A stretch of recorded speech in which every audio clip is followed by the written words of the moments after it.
Okay, I've replaced my timing belt as well as the water pump and the rollers. It's got a new tensioner on it, and I've gone ahead and shaved the tooth off of this sprocket here that'll be used for the aftermarket ECU. I haven't put my timing covers back on yet because I've got the sensor here. I believe it's for the VTEC, and there's some cut wire ends on it, and I'm not sure if I'm going to replace the whole loom or just those ends. So the next thing I'm going to do is I'm going to flip this intake manifold around so that it'll later put our throttle body at the front of the intake. But I noticed that there's a bunch of debris here in the valley of the intake manifold. So I'm going to go ahead and get my shop vac out, probably some little brushes, and get in there and clean this all out while I'm taking this thing all apart.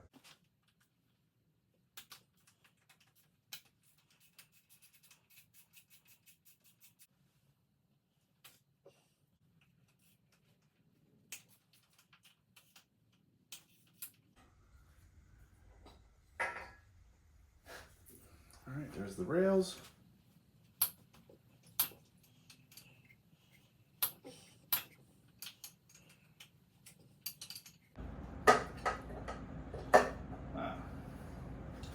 Success.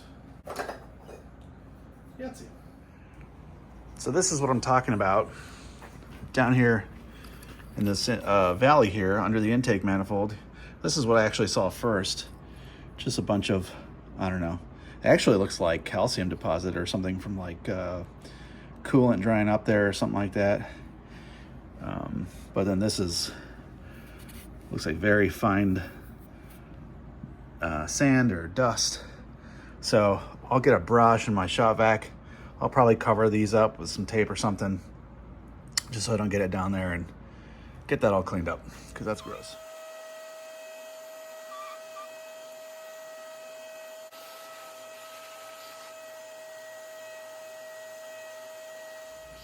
All right, so now I've got that cleaned up. I'm going to put the intake runners, the top runners, back onto the cylinder heads here. And they look pretty similar from left to right. In fact, I almost got them mixed up, but the way I remember it is if you look on this, we're gonna call it the driver's side now, the gasket has a port here which goes to this guy. So it's got two bolt holes here. So that's where this was. Whereas this side does not, the gasket does not have, you can see right here, this gasket is not using this port.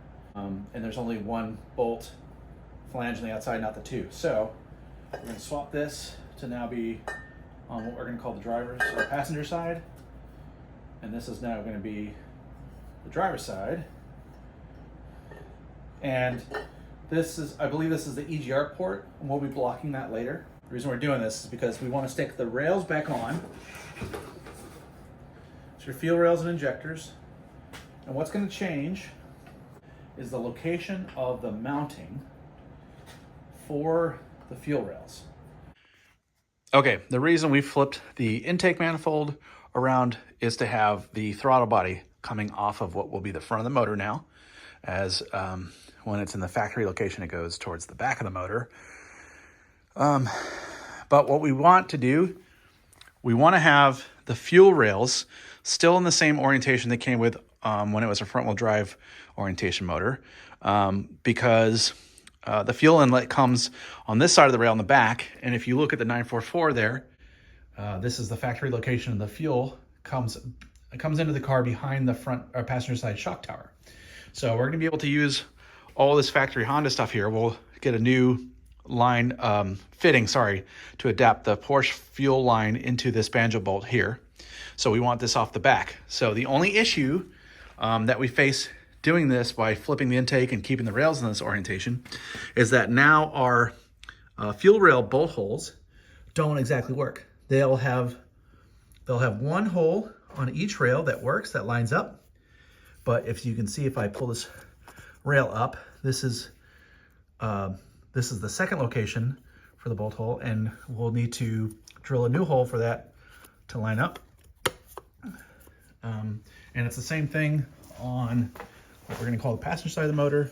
This fuel rail bolt hole is a little off here, so I can just kind of eccentric that out a little bit. Could probably get away with just shoving it backward, but I'd rather just do it right and not have any leaks. And then obviously this one is off. So we'll have to put a new hole here too. So other than that, pretty easy stuff.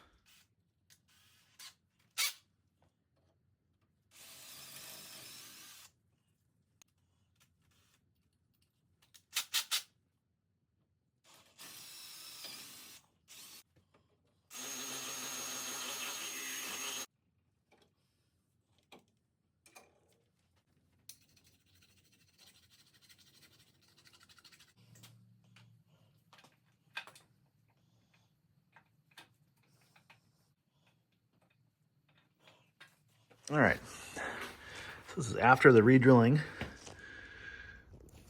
Let's see if it'll, that's pretty good there. And that one, pretty good there.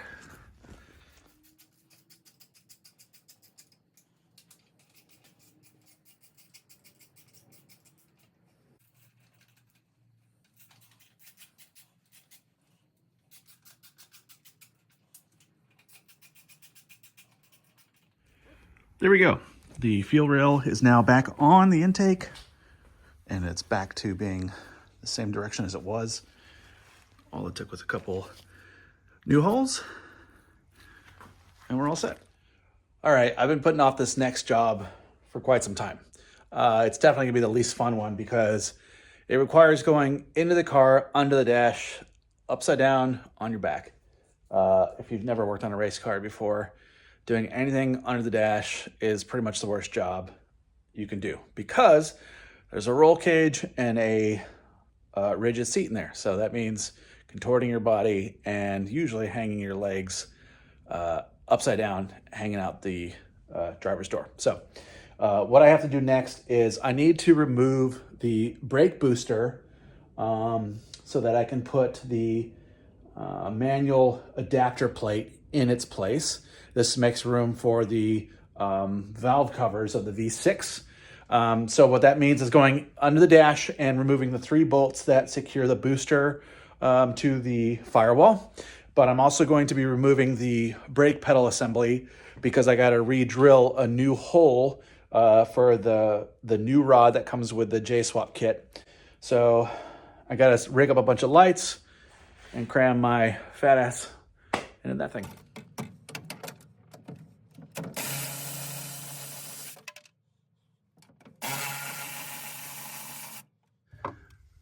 This is the brake pedal.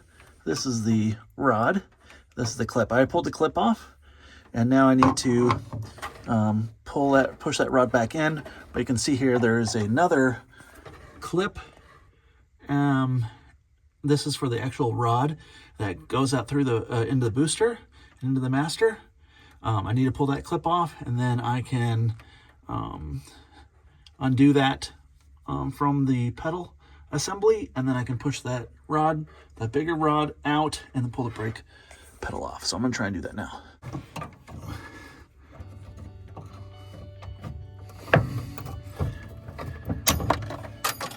Never find that again.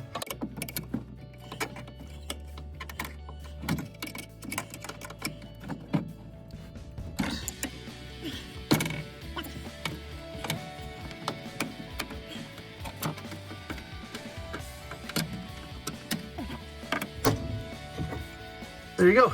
Okay, I've got my brake pedal assembly out, and what I'm gonna have to do is re-drill the clevis mounting hole, which is a factor right here. This is for the return spring, this is for the brake clevis, which attaches to the brake rod that goes into the booster when it's in stock format. So this would generally go right here. We're gonna move this up about just 3/4 of an inch is what the J-swap instructions say. So I'll be putting a new hole in this.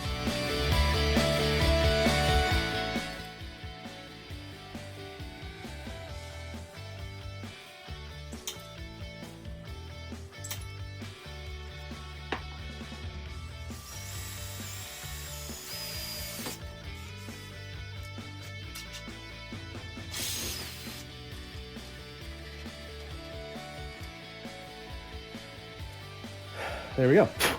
Nice clean new hole.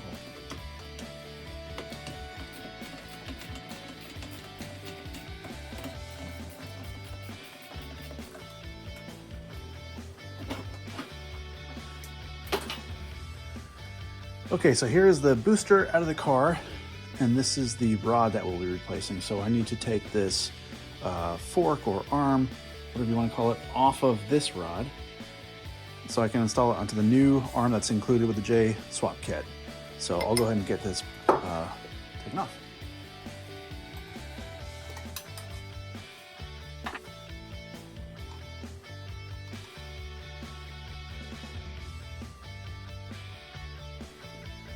There you have it. That's it. Okay, this is the brake booster eliminator bracket, or the brake master adapter. Having got rid of the booster, this plate will now bolt to the firewall here. The hardware is already supplied, and I will then bolt the master to this plate. All right, we're gonna go into the dash here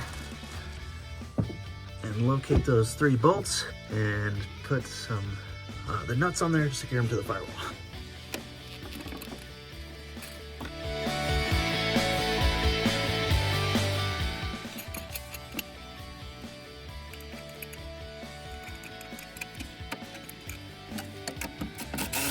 I've got the brake pedal assembly with a newly drilled hole in it. I'm gonna go ahead and reinstall this to the car.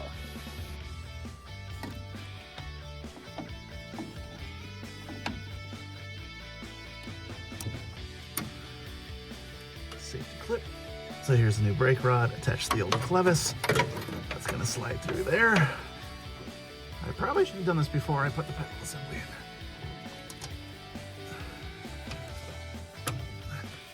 Now I have to get this pin on this clip on the pin.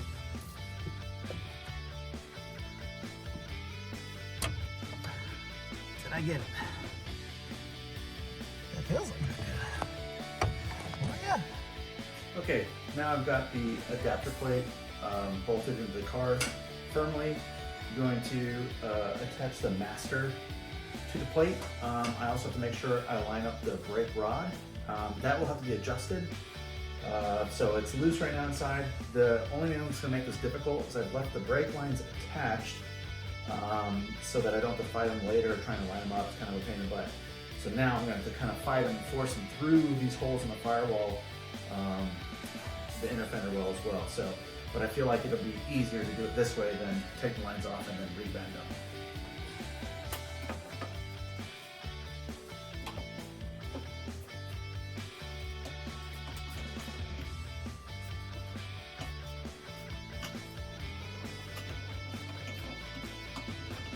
All right, now that the brake master is bolted up to the adapter bracket, we've gotten rid of the booster, we've made all the space that we need for that Acura V6 to drop right in there. The only other changes inside of here will be to remove the factory motor mounts from the stock crossmember, and we'll use the swap kit motor mounts to bolt directly to the motor into the factory crossmember. As far as chassis changes, that's it. There's no other changes needed.